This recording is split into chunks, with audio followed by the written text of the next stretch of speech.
Hey gang, it's Scott Curcio from Baird and Warner Real Estate. We took a break on the Monday Market Minute last week for obvious reasons. There's so much going on, and I didn't feel like it was really right. So to say anything, there were more important things. But I did want to chime back in this week.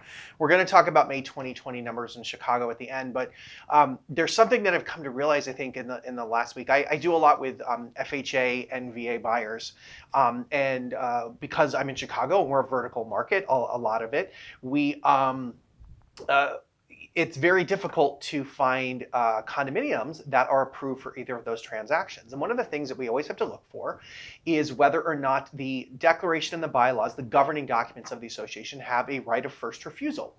And now, if you know the history, more so on the FHA loan side, when that product first came into being, it was a product to help elevate specifically lower income and communities of color into homeownership. But we had an experience earlier this year that is just now kind of hitting me. We had a buyer that wanted to buy VA. The building had a right of first refusal in it. And P.S., this is going to be a long story today because I got a lot to say about it. But the moral of the story is if you're living in a condo, look at your declaration and your bylaws. Reach out to me. Comment below, send me a direct message. If there is a right of first refusal in there, let's help you get it out there, because in doing that, we're going to open up. I think we can open up home ownership to more people. We're sitting in a society where, as we know, with so much going on with police brutality and our friends and our neighbors and our people that feel our family or feel like family are being taken advantage of at such a higher degree than somebody like me who's white. I look at a right of first refusal in the bylaws of a declaration in a condominium and I say, oh my God, it's like there's your systemic inequality and your systemic racism. So let's try and get those out so that more people, so one, people can't be denied. And co-ops, I'm coming for you next. But right now we're talking condos. So the story, back to it. Sorry, very long today, but please stay with me. We had a buyer that was a veteran, wanted to use a VA loan, and the building had a right of first refusal. This is a building that was built in 1998. Buildings from the 60s, 70s, 80s, very common to see this. A little bit not so much there. And so we were like, great, the board approved it. Everybody was on board. We're going to take it out of there.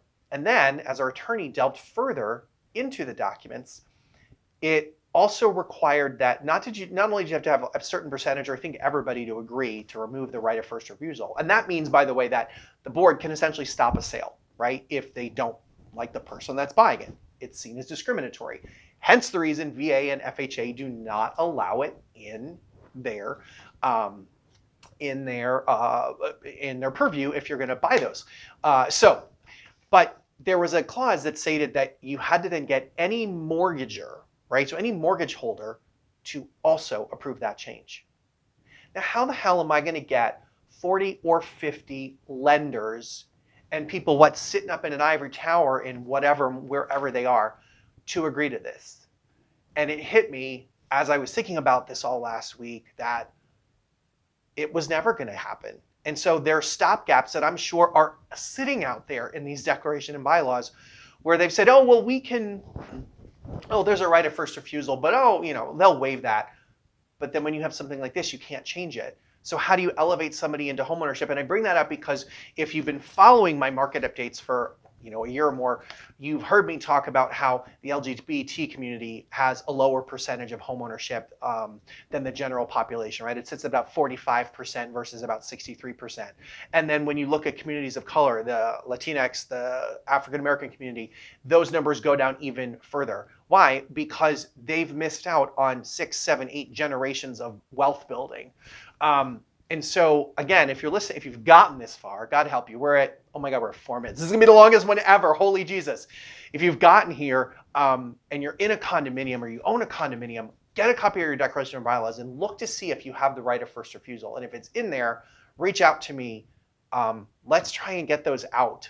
It's discrimination. It's put it forth and it shouldn't be in there. So that's something that we can change. I've been really searching for ways that I can have an impact, and that's a way I can. So please reach out to me. With that, May 2020 in Chicago, what happened? Well, it wasn't great, let's be honest. We were down about 56% in closed sales in May. this year versus last year. Year to date, we're down about 15%. So are we surprised by this because of COVID? No. Do I think that we'll still see numbers all of calendar 2020 down from last year? Yeah. The funny part, of course, is lower inventory, higher demand, boom, simple supply demand economics, prices go up. So a lot of the sellers have been, I think, in a really good position this year. Sorry, buyers. I know you don't want to hear it. You want to hear about market is collapsing. It's not really happening, at least not yet. We'll see. Anyway, that's what I got. Stay safe out there. Keep fighting. Keep standing up for what's right. And message me if you want to talk about how to get discriminatory language out of your condominium documents. We'll see you next week.